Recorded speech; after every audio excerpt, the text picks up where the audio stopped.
Hello, and welcome to Security as a Service, the move towards recurring revenue models during the COVID-19 crisis, hosted by Security Industry Association. I'm Dr. Ellie Voorhees, Director of Education for SIA.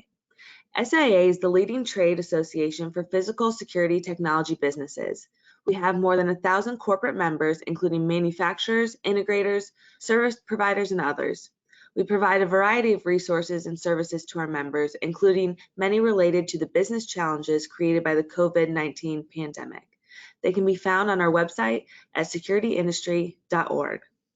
Today, we are pleased to have speakers Paul Metzheiser, Managing Partner of TAMCO, James Siegel, President and Co-founder of OpenPath Security, Will Duke, CEO of 360 Integrated, accompanied by our moderator, Lee Odess, CEO of Inside Access Control. They will lead today's discussion on making the pivot to a managed service model.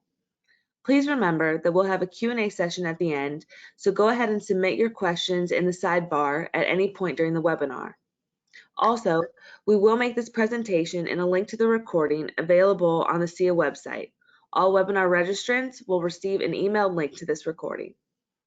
Now, to hear how integrators can build more recurring revenue and maintain resiliency during and after the COVID-19 crisis, let's hear from today's moderator, Lee Odess. Thank you, Ellie. I really appreciate the opportunity to do this, and thank you all very much for taking the time, either early morning or of your lunch break, to hear what I think is a very important topic. Hear a lot of high-level type conversations about the impact that's going on, not as much about really what to do. And so what we try to do here was to bring a group together that can really give you some examples and have a discussion. And I think that's the key word, is a discussion around how you can take security, make it a service, and move towards a reoccurring revenue model. And I think you're going to hear, so we've set it up where you're going to hear from a different, I would say, different landscape of people in the industry, everybody from an integrator to someone that does the financing side, to a manufacturer that provides services and products to the marketplace that support this. So it's intended to be a discussion. We've got a pretty light, I would say, presentation that we're going to do. That's where you'll first see it in presentation mode, and then we'll switch to we'll open up the cameras and have a conversation. So please post the questions that are in the tool. We'll get to them. The intent is to have a nice, robust end of the session Q&A. What I'll start with, let me see how you do it. There you go.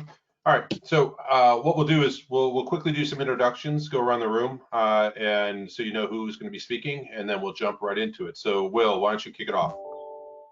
Thanks, Lee. So Will Duke, CEO of 360 Integrated, regional access control company here in San Antonio, Texas. So, thanks. Great. No problem. Thank you. Paul.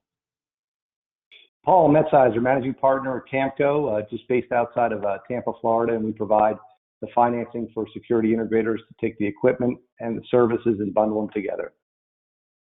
Great, thank you. And James? James Siegel, male model. I do mostly bikini work, but sometimes I'll also do underwear. You probably know me from some of my work. That's how Lee and I met. Also the president and co-founder of OpenPath. We are an access control company that makes access control solutions, the software, the hardware, and all the fun support that goes with that. And excited to be here. Thanks. And for those of you that didn't know, James is the resident comedian also, and he does stand up at night. So appreciate you bringing a level of that to bring some levity to what we're doing. And then so I'm Lee Odess, CEO of Inside Access Control, which is a platform, newsletter, and media outlet for the access control industry. So thank you again all for taking the time to do this. And we thought what we'd do is, instead of having a bunch of manufacturers and service providers talk to you about the impacts that are happening, we thought we'd have Will, who's actually in the middle of it, give you a quick background and relatable story that we think will show you some ways how he's approaching it. So Will, why don't you let the listeners and everybody understand sort of your background, and why don't you jump into some of the questions that we posed before? Yeah, so like I said earlier, 18 years in the business. Started off as a residential company. Primarily right now we're full-time security integrator focused on enterprise level companies. So Primarily in the past, we were a project-based business. And so for the folks on the call today, we can all recognize the challenges of the up and down revenue swings, the peaks and the valleys. And so the real market driver and sales challenge for us over the years is it's so painful to run a company like that. And it's excessively painful when the world stops and all of your revenue stops. So every crack was exposed over the past, 6 to 8 weeks, as I'm sure has been the case with everybody on this call. So we were already in the spot of process of changing our model. This just really accelerated it. I'd say in the past, like project-based business, you might hook into customers that may not be fully committed. And so when you start in an environment where the client's not totally committed, it's sometimes really hard to work your way up to build a deep relationship. And so those are some of the things that we're actually right in the middle of the transition right now. The world's starting to get back to somewhat of a new normal. But as of today, today's May 5th, we're still shelter in place. 95% of our company is remote. So we're all Zoom experts now. So I think though, why would we change? So I think the why is it's an interesting thing, because it's like if we know our clients' goals and we align our goals and their goals, the thing that really derives a foundational true partnership for me is the commitment piece. So I'd also say, instead of saying like, how can we offer service agreements and RMR and all those words we've heard over the years, is like, how can we offer our clients recurring value and in exchange charge a fair price for that? So let's see here. I think you can go to the next slide, Lee. There you go. Yeah, I think the key thing, and this is really the fish stinks from the head, and so for many years, I think even my mindset around recurring revenue is always an afterthought. It's like we won a deal, or we won a client, the sales rep comes in, he jumps up and down, and for the longest time, we would just treat recurring revenue as just like, yeah, we'll get to that eventually. There was never that discussion up front of can we get aligned up front, and can we start off in a reoccurring? So the mindset for us is, do I believe, does my team believe, and does the client believe that there's a value on what the value exchange is? And then I think the concept too is as an entrepreneur, is oftentimes having too many ideas is a bad thing. And so I would tell our team, and I would even tell myself, that our ideas aren't amazing until the client's eyeballs pop out of their head, or they jump out of their chair and they're like, I will pay for that. And then lastly, committed clients are the most fun to add value to. And I've seen a change really probably in the last year. We brought on some really awesome clients that we're lucky to serve. And you see, like, when the cultures align, your team just goes above and beyond, and then it creates a really cool experience for all involved. And Will, I think part of this too is historically most people I think about primarily just the hardware side of this, correct? So you have an example, actually, we wanted to show people about how you've taken some of your process and your systems, and you've also turned that into a service that is aligned, and training, I think you've talked about before, has aligned to support this recurring revenue service type model. So I just handed you the ability to do the presentation if you want to show your screen.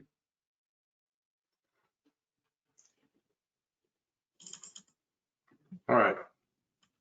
So can you see my screen? Yeah, it's mode, but that's fine. We can see it.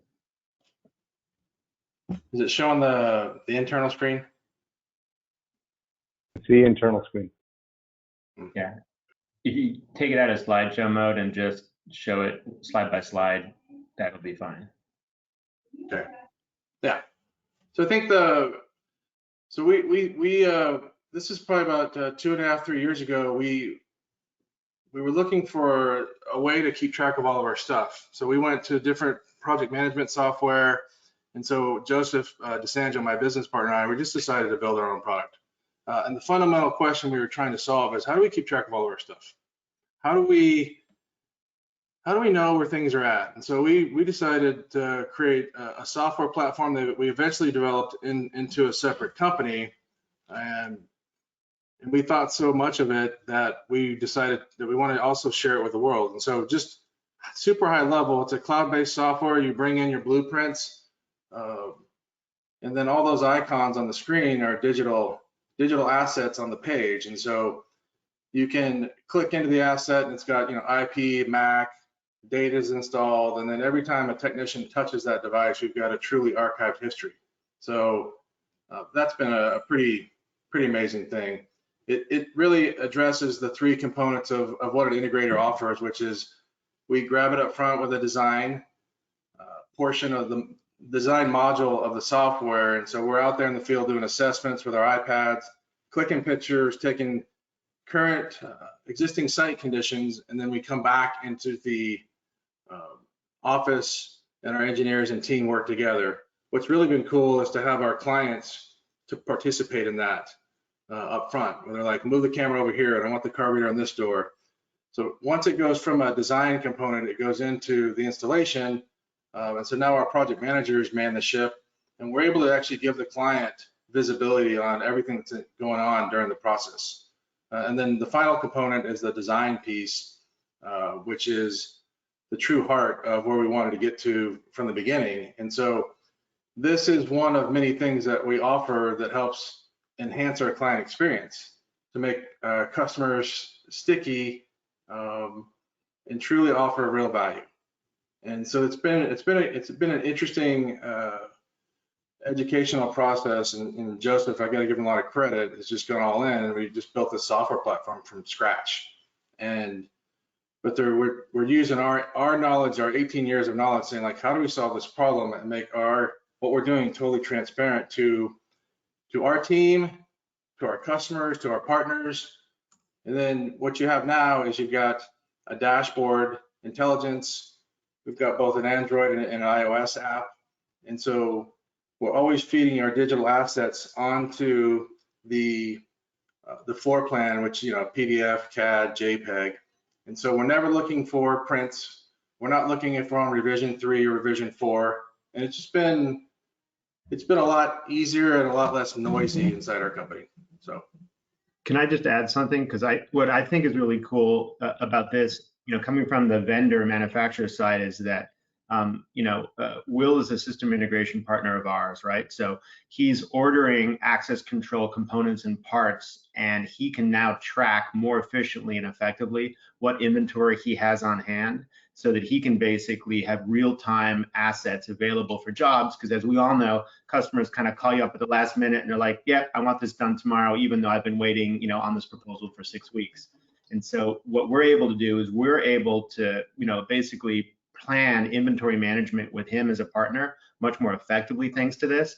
Then the other thing is, when we're triaging and troubleshooting a customer issue, he's got instant on tap access to where the wiring is, where the panel is, where the reader is, all the legacy information at his fingertips. So for us to triage an issue without actually having to roll trucks out to the customer's location means that we're offering a level of sort of service and support that is above and beyond even what OpenPath can do remotely with our own capabilities.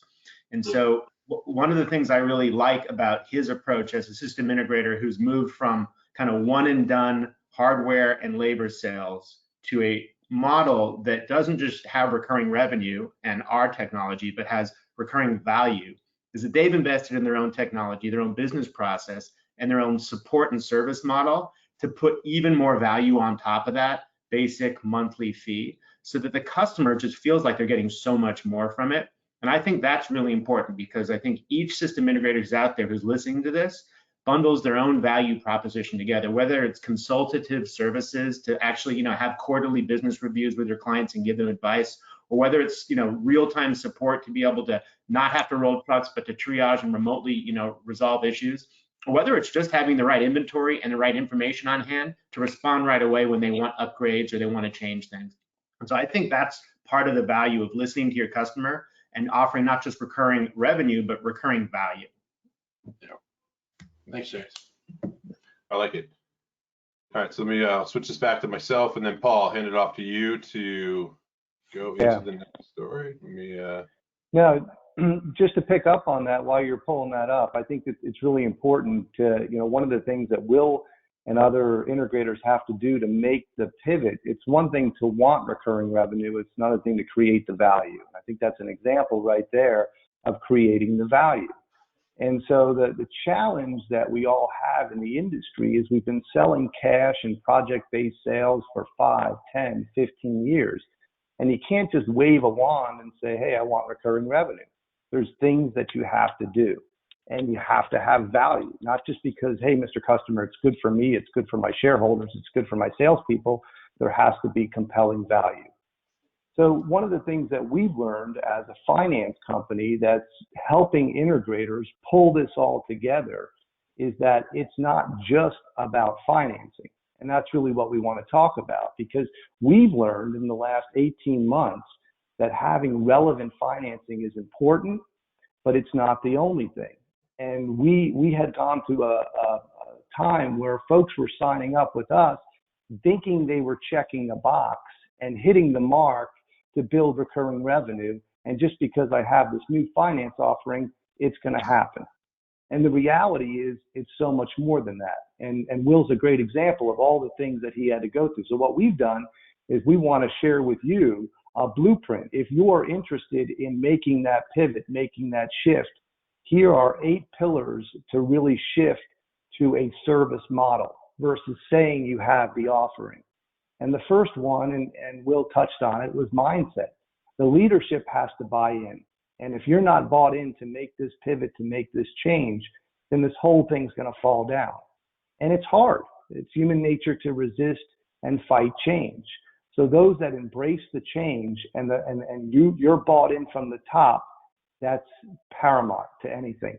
Number 2 is to really make sure that you have that service offering, that post-warranty support.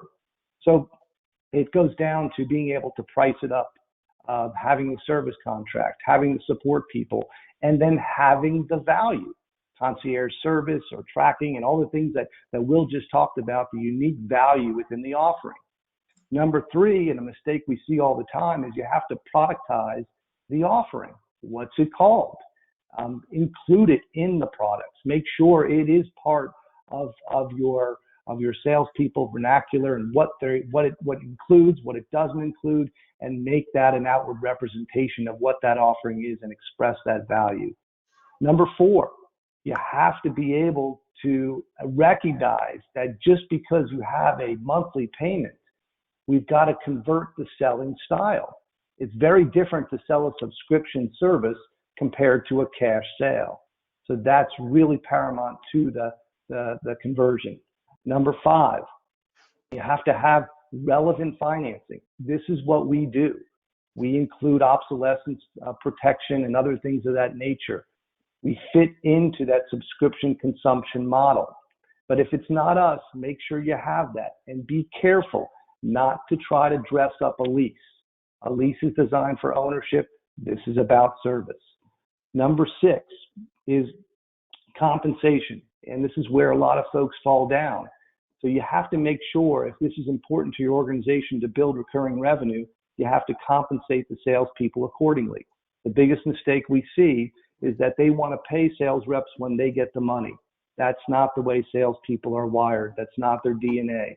Pay them more up front. The value of a long-term contract is far greater than potentially overpaying a sales representative up front.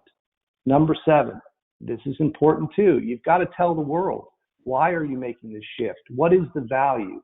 What is your security equipment as a service? What does it mean? You have to make sure that that is content and meaningful content on your website. That's where you're pulling people. That's where you start. That's your inbound and your nurturing strategies from a marketing standpoint. So you have to make sure you shower that in your proposal, in your content. And last but not least is leadership inspection. So Will just can't sit back and say, hey, I rolled this out. This is the way it's going to be. He has to enforce. He has to continually drive that behavior. So if you're looking to make the pivot, and unfortunately, we can't help people in the middle of this pandemic, but if you want to make sure that you have recurring revenue for a number of reasons, if you want to sell your organization, you're going to have a higher multiple, a higher valuation. If that's not the end game, it's a generational, you're going to have a sound business model to protect yourselves against an economic downturn or, God forbid, another pandemic. Recurring revenue helps during times like this, good and bad. So these are the I guess we'll call it the pillars to pivot. And don't think that that's a daunting task, because we're out there to help. James's organization, Lee's organization, C is out here to help you make that pivot. Absolutely, Paul. James? Yeah, no, I appreciate the guidance there, and I think those are great 8 pillars to start. It's a nice, call it a roadmap that if you're in the middle of this, how can you take a step back, work on the business, if you would, versus trying to after the initial shock of what's going on. So it's a great way to do it. Just a reminder to everybody, please send in some questions. We've gotten a couple here.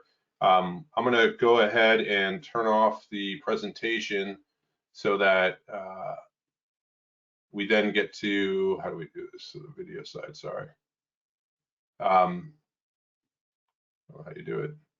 I'll get to the video, but so we'll start asking questions. First question I saw for you, Will, is there was a question on how is that app that you showcased updated by the field tech? Yeah, great question. So all of our technicians have we use Android for our company phones, but they all have basically the instance of the software in the field. And so the days of us chasing hunting down daily reports are over. And so as we're installing the device, the technician installs the device, snaps a picture for it. So now we have QA/QC component, and he can update the status of if he has an issue or he's getting blocked, he can put the notes. And so now the project manager is getting that feedback real time. So as it's happening. Very cool. And we put the link to the software inside of the chat. So if anybody is interested in seeing it, it's getsiteowl.com. Sorry, James, did you have something? I saw you. Well, okay. I've always got something, but unless you have a question, I'll just jump in. But I was going to go ahead, jump in. You ask Will. Oh, okay. So here's my question. So, Will, maybe from your perspective, you could give a little insight on, you choose a whole bunch of different vendors to take to market. We've been working together for a while now, and I know you went through a pretty thoughtful process looking at kind of legacy access control solutions that are kind of more one and done, and then thinking about your transition to move to more of a recurring revenue model on a cloud hosted solution. Can you unpack that a little bit for us and sort of talk about, the thinking, the puts and takes, and sort of how that's worked out? Yeah, so what's really interesting is, I have a lot of energetic sales reps that always want to bring on new products into our company. And so over the past couple of years, I've beat them back with a stick and say no new products, enough of the new products. And so this was an instance where one of our long-term team members came and said, I want you to see the software. And so I was like, okay, but I'll do it, but man, I really don't, I'm not really feeling it. And so I went from not interested to all right, who owns this company? What are they doing? I've never seen software like that. And so for me, James, it's really about your mindset and how you guys are thinking about growing your company. Does that align with our goals? And that goes back to the first part of the webinar. We were talking about not only is it employees and clients, but it's your partners. Does your mindset match our mindset of what we're trying to achieve in the world? and it just came in spades where when I met you in the first time we had that Zoom chat, I was like, oh my God, like this is a product that we want to be, just some of the stuff you guys have done inside the product I've never seen before, the ability to triage things before rolling the truck. So that helps us with our customer experience, keeps our overhead in line. But it's super important for us to, if we're gonna go that direction, we have to bring partners with us that have the same mindset. So, Great. That question. Yeah, absolutely. Good insight there. So question, what kind of percentage do you see, Paul, and do you see, Will, are people using to compensate like sales organizations with RMR? If they're used to doing it, project-based, now this new model, you can't just use the same method. So what are you two seeing? Yeah, Paul, you want to go first? And I've got some thoughts on that too as well. Yeah, I mean, there's two different ways you can do it. There's obviously the quota retirement that's healthy for the integrator, an organization like Will's, but there's also the amount that you pay up front. So it really just depends on the term of the agreement and what you're capturing there. I can only just encourage you that as it relates to the percentage, it's a one-time amount up front versus over a period of time, and that seems to really gravitate and help change the behavior of the sales reps. Yeah, so for us, Lee, as we've made a shift from a project-based business to a client-based business, a service offering or a recurring value offering is just one of the many things that we might get involved with the client. There's different revenue streams that come from that client, and so we're actually in the process of revamping this, but we're working with a really phenomenal compensation consultant. But I would say it's the sliding scale that aligns the company's goals with the sales executive's roles that doesn't violate the customer. So if it's, we'll pay you more if you sell a higher gross margin, but we don't want you taking advantage of the client. So there's that balance of, the sales reps that just want to go in and sell everything at max margin. We always have to be balancing the value exchange to make sure that we're not getting a little too carried away. And so there's bumpers in there, but I would say a sliding scale. And I do agree with Paul. If a sales rep sells a 3-year or 5-year MSA, that's definitely something that we're looking at to pay them up front. So they should get rewarded. I know some of the larger company integrators out there will, after 3 years or 5 years, they stop paying the sales rep on that. And I think that's a bit of a mistake. The caveat there is the sales rep doesn't just get to sell a service agreement and he's got this annuity where they're just hanging out. We want our team engaged with the client, adding more value. So there's no sell and hang out mode. That doesn't interest me. I don't think it interests anybody else in the call as well, but. Very fair.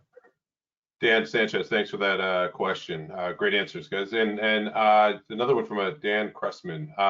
What about using the Tesla model of pre-ordering the product with a down payment for delivery at a future date? Doesn't this allow the vendor to then finance the orders versus putting cash up front? James, anybody want to jump on that question? So it's using the Tesla model of doing pre-order. Yeah. Pre-order? Yeah. Yes. So I think in a world where there's scarcity and a product hasn't come out yet, that's fine, right? But if you think about this, like I have a new version of my hardware coming out. So I have to time the release of that new version of my hardware, right? And I have to know that the moment I announce that new version of my hardware, no one's going to want to buy the old version. Kind of like iPhones, right? Or kind of like Teslas. And so it's the kind of thing where you have to be ready to basically transition over to that new version. And so a pre-order process allows you to, better understand demand. But if you're launching a product that's brand new, that has no replacement, that is just, on its own, something that's really new and cool, I think you can do the kind of pre-order thing. But think about the people who first got a Tesla, the very first ones that came out, kind of a little buggy, right? So when you get brand new tech that's never been seen before, there's certain people who want to be on the cutting edge and get stuff in advance.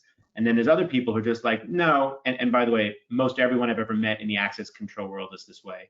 most people are just like, no, let somebody else fail on this. Let it get beat up, let it break, because I'm putting this into a building and it's going to be there for 20 plus years. And I want to know that this stuff is just rock solid. And so for new technology, I've seen that pre-order thing work. I've never seen that, no one's going to go and call up Honeywell and be like, hey, the same access control system that you guys have been selling for 20 years, I want to pre-order that. There's just no point because it's been around and it'll be around. I don't know. That's my 2 cents. Paul or Will, any other insight? Yeah. Yeah, I mean, go ahead, Will. I think the scarcity model, it's interesting. So we've got a limited number of slots. We offer educational workshops. We don't have an endless amount of time for that. So I think there's a component there, and that's part of the recurring value offering, which is if you do enough business with us, we'll do, instead of the traditional quarterly business review, we do full-blown workshops, but there's not endless amounts of spots there. So we have this many slots, get in, or we can't offer that value to you. And as we started to get better and better at the workshops, we're finding people are like, I want that slot. Like, give me that slot before that gets filled. And so you now you need some dynamic pricing, right? Where the first seats are $5, by the end it's 50. Yeah. So your thoughts on that, Paul? No, I mean, it's like you said, it's very hard to do that. And as it relates for me, I always look at it from the customer's method of procurement. How does that change that or affect that? So I agree with Will and James in both comments there. Yeah, great, thank you. So real quick, James, I guess I wanted to ask you a question specifically. This is, coming in OpenPath, a relatively new company into the access control, cloud-based access control world, has done well to sort of get the growth that a lot of companies look for. But what drove you, like, why did you find this marketplace attractive, that type of model that you saw to be disruptive in? That's a good question. Yeah, I ask myself every day. Look, there's a couple of things that we noticed. One is that technologies like cloud and mobile that had disrupted almost every other enterprise software, category had not impacted the prop tech, the real estate, the access control world. And it kind of blew us away as frustrated users who were buying access control systems for our offices. We kind of figured, why not put the access credential on the phone? Why not host all this in the cloud? Because that's how we ran all the rest of our business. So there was an opportunity there because just disruptive technologies and the playbook for deploying those in a category and disrupting didn't seem to have been applied effectively in this category. I think the second thing is there was a clear disconnect between the physical security approach and the cybersecurity approach that a business was taking. And we saw that there was an opportunity to link those together.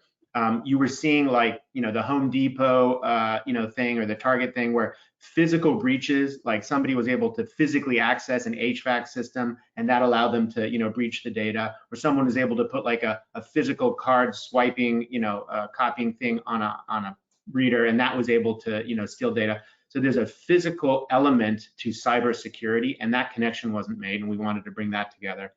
I think the decision making had also changed. We noticed that the chief security officer was well funded from a cybersecurity approach, and they had unlimited budgets to go spend on firewalls and intrusion detection and all this stuff, and that the real estate and physical security folks were kind of rolling in now under that cybersecurity decision maker.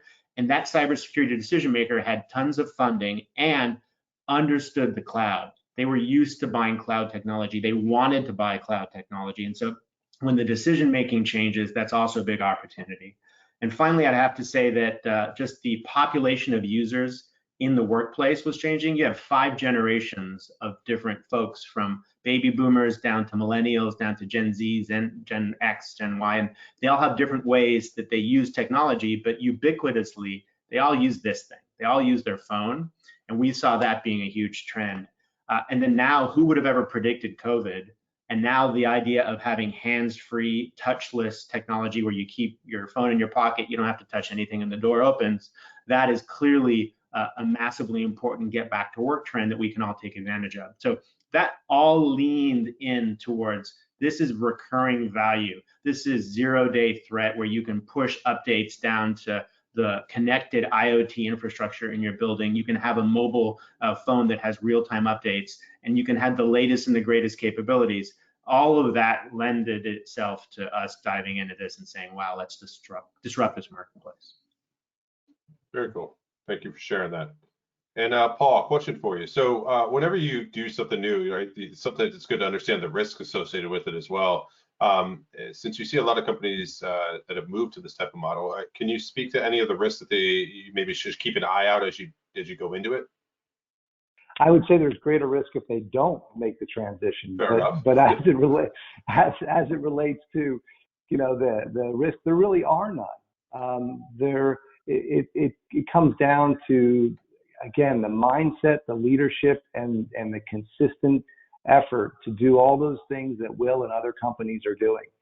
And again, those 8 pillars, they're not just platitudes to make us feel good. That's reality. That's 26 years of TAMCO working with the integrator community and understanding that those are the things that it requires to make the pivot. And it should not, you shouldn't look at that and say, wow, that's a daunting task. That's Mount Everest. It's not that difficult. It really isn't. It's just making the change, and that's for the big thing. So there's no risks. Again, it's just, to me, greater risk if you don't make the pivot. All right. So embrace the devil you don't know versus the devil you do know, and get in. So good feedback. We've got a question that came in from Richard Silvestro. What is the typical pricing model? And do you charge by the door, by the camera, et cetera? And can any of you give an example? I mean, I can just say, I can say across the board, and then I'll let you guys specifically, your sector. But what we see is roughly a percentage of the sell price on an annual basis, and that's anywhere between 8 to 10%, and that should yield you very good margins over a 36 or 60 month term. But clearly, James and Will are probably can get more granular into that. But just across the board, that's what we see. Yeah, so I think the pricing model for sure is customers don't want 7 different invoices. They want one. So I think you wrap everything up. It depends, right? So we've got full-time embedded service technicians that report to a job site 40 hours a week. They're on call. And so that's one aspect where you've got to price that correctly of what is that technician worth in the market? How do you price that? We would typically, what we do with side owl and the different components and workshops is figure out like everything is a unit of time. So we figure out like how much time is that? What's that worth? The software, it wasn't free, it didn't create itself. And so how does that software keep all the data connected, and it becomes this communication network? So I don't know if that answers your question, but I think simple pricing. I know James is a per month per reader based on different buckets as you go up, but we don't want to send the customer an open path invoice and then a side L invoice and then an invoice for our service technician. Like they just want one simple price. Yeah, one of the things that we've done to help our partners is to create kind of an ROI, return on investment model or approach for the customer to understand not just what they're paying for and getting, but also what cost savings are built into this. So if you think about moving from an on-prem model where you buy servers and you manage those servers, so there's an upfront CapEx cost, right? And then there's an ongoing OpEx cost to manage and maintain that server, keep the IP network up, update that server with antivirus and updates, and keep pushing, software up to it. So you have an IT administrator who's dealing with that. You then have costs associated with connecting multiple sites and buildings together. In a legacy world, that means a gateway service, and you're basically sticking more servers in and putting maybe a dedicated MPLS line in, and you can't really easily manage all that, so it's more and more costs. And then if you're using key cards and badges as your primary credential, you have to get a badge printer, you have to buy badges, and then you have to print them, and you have to have a full-time person issuing badges, revoking badges, collecting badges, safeguarding the badges. And all of this takes up plastic and time and computer parts, and those people and those human resources can be better spent doing other things. So we spent a lot of time looking at, okay, look, here's the cost on a per month basis based on the number of doors you deploy. You can bundle in the labor, the parts, the software, the service, and the support into a reasonable monthly cost. But then it's important to add the ROI component, which is, and look what you save, right? You're saving all this money as well. So what you're doing is you're actually making a long-term investment in a more efficient operating company, Mr. Customer, as well as getting real-time updates, getting constant service and support, getting consultative, partnership with our system integration firm. And so I think that there's a lot of value that you really need to package in as you explain the price, and that is going to vary based on the services that you offer. And I would say I used to have an integration firm myself, and I thought I understood how to do all that until I sat down with someone that understood the sort of pricing and finance side. So I think some of it too is being somewhat self-aware and having some vulnerability to say that you don't know and reaching out for help. I've found that our industry is extremely helpful amongst peers, that if you don't have a peer network that you could reach out to do that, I would recommend reaching out to some of your manufacturers that you work with that can introduce you to some non-competitive, non-market type dealers just like yourself, that I have a feeling would open up, because they probably want to understand some things that you do well, that they are happy to give you information. So I would try not to try to eat the elephant whole by yourself, but reach out and ask for help is another good way, because I don't think there's a perfect answer to how to do it, and there's a lot of variables to go into it. So getting some help, I think, would be great. We've got a handful more questions, so I'll jump into these. So it said Paul, but I would open this up to others too. If you were to describe your approach and process when you sit down with your clients at the end when you're doing this, and in my mind, this question's around metrics.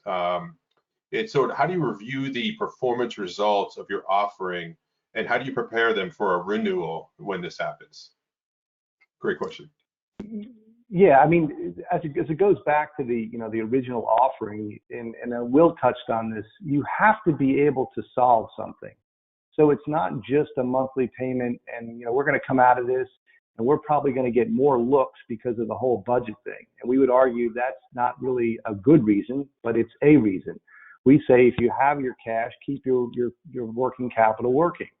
So in the end, if we're not addressing the flexibility, the control, the peace of mind that traditional methods of procurement aren't providing, that's really going to be their measurement on whether or not this is a valuable offering and this is meaningful to them. At the end of the term, it really comes down to a mindset. Now, we have technology obsolescence provisions, and if they haven't triggered that during the term, we have a renewal. And the renewal simply is the same mindset. And a lot of people go, well, I get to the end of the term, and why don't I own it? Well, there's no real benefit in owning the technology. So if they still have that mindset, there's still benefits to the renewal portion of it. But there has to be value in the renewal. So that's one of the things that we do to make sure it's good for the integrator and good for the customer, so they can continue to subscribe to the service. Great answer. Well.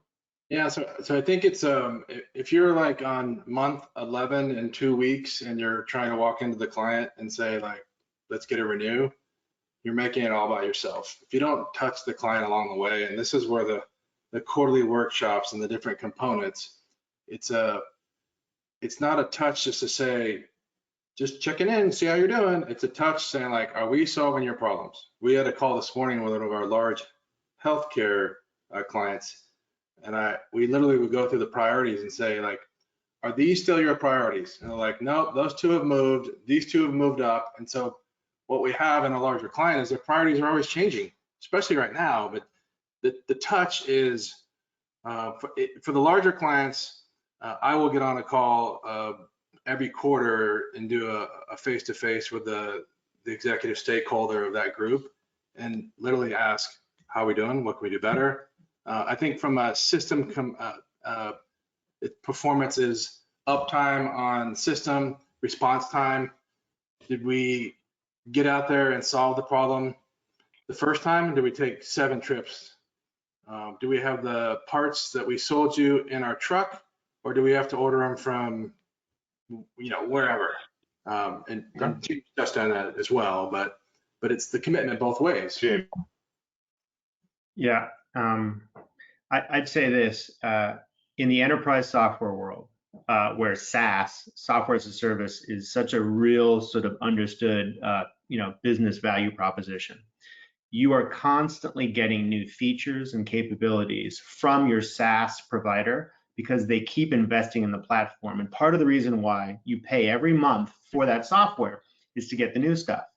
There's also a lot of times that people roll out new modules and capabilities that you can purchase and you want them. So Salesforce.com is the best example. They're kind of the world's leader in SaaS software.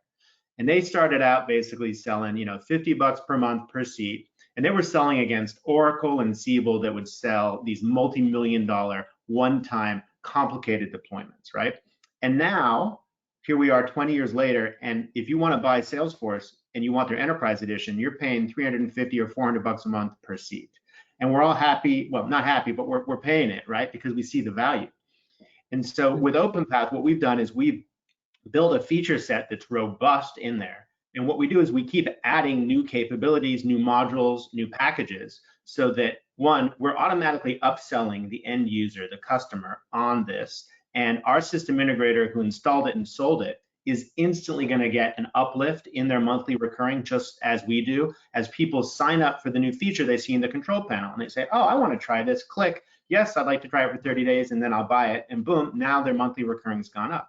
So you can have your software vendor also contribute to the consultative value add improvement, as well as you now have a reason to call your customer every quarter and say, look, here's the new releases that are available in OpenPath. Here's the new modules that we can also sort of get you on. They have this new wave to unlock. You want that feature? That sounds pretty cool. Or look, they just did this integration with Milestone or this video system. Why don't we put in a video system for you? It'd be really cool to sort of have all that together. So to me, it's about choosing the right software vendor that partners with you, that gives you a reason to have that call, that gives you a reason to have that upsell, gives you a reason to show value every single quarter, every single month to your customer. Love it. So question 2 on this. We've had a couple that are related to this, so I'll try to summarize them. But is this specific to a size of a company, right? And then on that end, is there a certain type of infrastructure you need, or does this model that you all are speaking to work across any size company, and with that, match it to the infrastructure needs? Go. I mean, from a security equipment as a service offering, whether it's a small $3,000 transaction to a $3.5 million enterprise solution, all the principles apply. So we can say comfortably we've hit all the verticals with our integrators over the years. So we always say don't play judge and jury as it relates to the size of the transaction or the vertical market, because we've had success across the board. Yeah, so I think the resourcing component, Lee, is that's a really good question. And so the smaller client cannot afford a full-time technician in their space, and so you try and as long as the integrator is selling fewer products, if you try and sell like 7 different access control platforms, that's a mistake to begin with. But if you take 3 or 4 smaller clients that are in the same regional area, and you have 1 or 2 of the same technicians in that area that can cover and hit a day and a half, 2 days a week, that is one thing that customers have told us is we don't want to see 7 different technicians. We want to see the same person in our space that knows our stuff intimately. And so pricing it can go from, it's like maybe like a co-op model where 4 or 5 different clients are 20 or 30 grand a year type situation. Yeah. And that's a new thing we're exploring right now. But all the way up to we're in the middle of working on $1 million a year service agreement that's got 5 full-time techs across 4 states. Like, that's super complicated and actually kind of scary when I say that out loud. So you can go up and down. Very cool. So we've got a couple minutes left, so we'll try to get some of these if we could quickly. Shouldn't expenses be aligned to revenue? And do you account for commission expenses monthly over the 2 to 5 years or when paid? So I think the question is, how do you account for the expenses side of it and future commissioning? Yeah, so we build out a full-blown P&L model on the agreement. So if we've got to buy trucks, and that's more of a balance sheet item, but if we're going to stand up a 3-year to 5-year MSA agreement, that's going to have 3 to 5 trucks and 3 to 5 technicians. You have to build it out and you have to model it and say, what is the target gross margin that you're shooting for that aligns with the value you're offering? So. Beautiful. Any other insight? Or I'll jump to the next one. If you're current person's a project-based contractor, and they understand the $50,000 access control panel looks like, though, but as you turn it into a security as a service, what would that type of monthly reoccurring look like? So the known is $50,000 job, straightforward. If I want to take that and switch it to this reoccurring revenue type model, what am I looking at? Yeah, I mean, I used to be that good to be able to convert it to a monthly payment, but what you have to do is that's a really good question, because when the integrators that work with us, they don't even offer a cash price. They're offering the monthly price, they're offering the subscription, just like, James had referred to, the SaaS model. And that's that mindset shift and that conversion that has to take place. And we get it. That can't happen overnight. So the answer to that question is it's $50,000 plus any additional services that converts into a monthly payment over a 36 or 60 month term. Again, the value of what that is. So I don't know if that answers the question, but it's a very simple, for us, we make it very easy for our integrators. They sign on to a portal, they control the pricing, they plug in the numbers, both the sell price, the multi-year maintenance, anything else that goes into the services, and output produces a monthly payment with a proposal that they can use. Yeah, so we played around. So pricing is such an interesting thing, right? So the beautiful thing about a free capital market society that we live in is you can charge whatever you want, but what are customers going to pay for? And so I think that's a situation. So for the person that asked that question, you sit down with your client and you say, we're trying to build out a recurring value organization that we can offer more value. Here's some of the things that we're thinking about offering. These are some of the price points and what makes sense for you. And you have that exchange and that collaboration. You can be transparent. Like there's no like magic curtain where you come out and like, ta-da. And what about on that end too, though, from your sales people, how do you account for the commissioning to them, not just the commission of the systems, but what do you do for the commission for your salespeople? So it depends on if they sell a 1-year, a 3-year, or 5-year agreement. So, but it's also, again, so he may be talking about a specific, he or she, sorry, they may be talking about a specific project. Like we're looking at the client as a whole. I want to know how are we doing with the organization and what percentage of the spend do we have all the way up and down. So our goal is we want 100% of the spend. We want to earn 100% of the spend with that client. So if you look at it by project basis, I think that's the wrong way to look at it. It's like, what are you trying to achieve with that client globally? And then work backwards from that. Yeah, there's one other thing, which is that I've seen a lot of hybrid out there. And so what you'll do is you kind of say, look, there's a hardware and a labor cost up front, and then there's a technology and a service support cost that's ongoing. And if you feel like in the specific client example, they have a capital budget and they need to spend that capital budget as compared to an appetite to deal with a heavier OpEx recurring fee, you might go ahead and say, look, we'll pay for the labor and the hardware up front, and then for the software and the service, it's a reasonable recurring fee, as long as you have the system, and then you can layer stuff on top of that. That's kind of the middle ground approach, right? The other approach is, you can use financing and you can bundle the whole thing together. You can kind of say, boom, here it's a slightly higher monthly, but you can pay for it all up front. And if you want to go the other direction and you want to say, look, you only have a capital budget, you have no appetite for OpEx.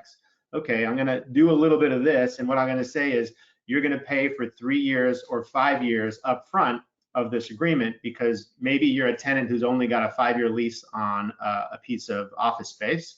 And so great, we're going to make this coterminous with the end of your lease, and you're going to basically have this system in there for that point in time, and you're just going to pay for it all up front. And here you go. Now you can recognize that as recurring revenue just because they're prepaying for a discount up front, and you can still treat it that way. It's just a matter of how you want to position it. Great answer. So with the last 3 minutes that we have, and apologize if I don't get to all your questions, but we will follow up with them. There's a handful of them, but I thought this would be a good one to end on. So what is the #1 lesson that the COVID pandemic has taught you about your business approach that you never considered before? Yeah. Well, that's so. Go ahead, Will. So for us, so for my friends in the industry with a large percentage of the revenues recurring, they were looking for gloves, masks, PPE equipment. We were looking for AR, cash, breaking the piggy bank. And so from a, just a basic overall health experience for me and the company, like